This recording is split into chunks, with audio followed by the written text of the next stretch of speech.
Petualangan saya di Yordania berlanjut ke sebuah situs yang menjadi simbol sejarah perang yang terjadi di tahun 8 Hijriah.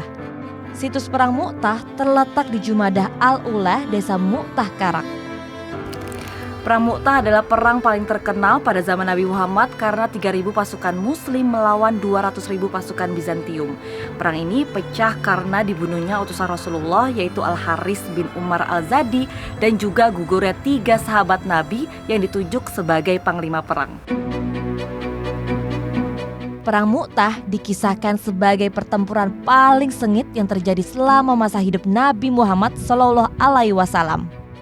Mengeksplorasi situs ini, aku ditemani Malik bin Nasser, pemandu wisata senior di Yordania. Mr. Malik, what is Mu'tah site? And the main reason about this battle, the messenger, he came from through Prophet Muhammad sallallahu alaihi wasallam, all the way from Mecca, all the way to the northern part of Jordan. So there's a man, his name is Sharhabil bin Amr. He's the one who killed the messenger. And like the messenger, it's forbidden to kill it anywhere in the world. So the messenger name is Al-Harith bin Umair Al-Azadi. He died in his way. So that's why the main reason for the battle. Kabar kematian Al-Haris bin Umair Al-Azdi sampai ke telinga umat Islam kota Madinah. Para sahabat sangat marah. Rasulullah lalu mengutus Zaid bin Haritsah, Ja'far bin Abi Tholib, dan Abdullah bin Rawaha sebagai pemimpin pasukan untuk berperang. Ketika ketiga panglima mati syahid dalam peperangan, Khalid bin Walid pun ditunjuk untuk memimpin pasukan. Saat peperangan dihentikan sementara karena menjelang malam, Khalid bin Walid membuat strategi baru. Esok paginya, ia mengubah formasi pasukan. Melihat hal ini, pasukan gabungan Bizantium kebingungan dan menyangka pasukan bantuan dari Madinah telah tiba.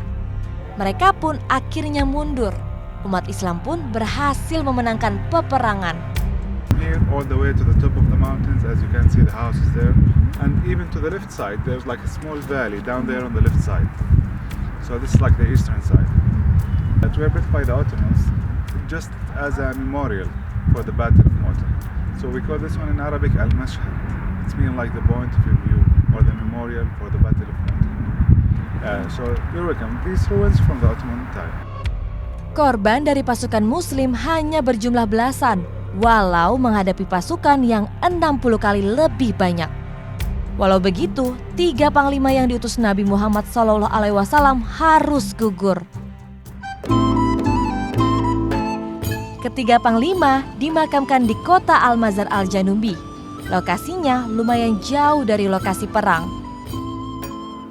3 sahabat Nabi sekaligus panglima dalam perang Mu'tah yang gugur dimakamkan di tempat ini, yaitu diantaranya Zaid bin Harithah, Ja'far bin Abi Tholib, dan juga Abdullah bin Rawaha. Nah, setiap harinya 7.000 orang mendatangi komplek pemakaman ini dari seluruh penjuru dunia.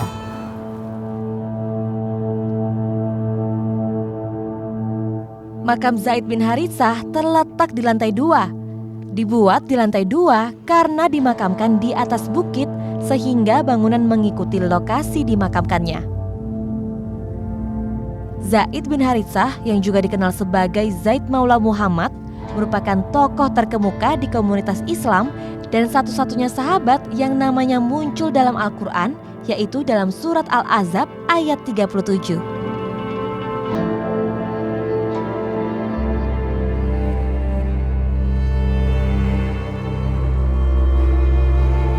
Di lantai dasar ada makam Ja'far bin Abi Tholib. Pria yang juga dikenal sebagai Ja'far At-Tayyar adalah putra Abu Tholib bin Abdul Muthalib, paman Rasulullah.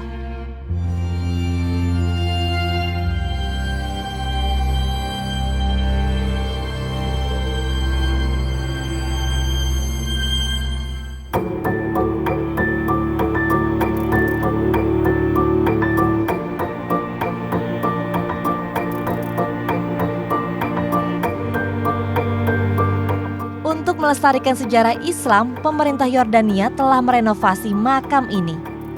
طبعا أمر ببناء هذه المقامات في عهد المغفور له الحسين بن طلال طيب الله ثراه، ثم استكمل هذا البناء جلالة الملك في 2000.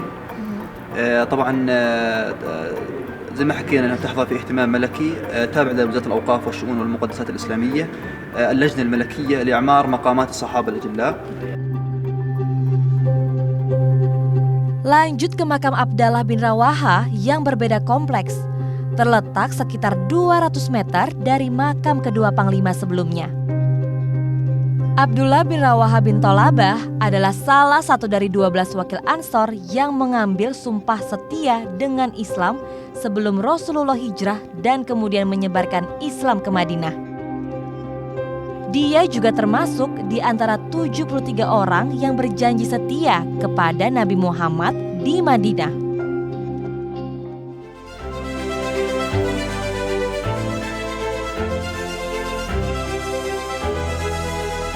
Menyusuri jejak perjalanan Islam dari Aman hingga ke Karak menambah wawasanku soal sejarah Islam, soal tokoh-tokoh penting pembela agama Allah.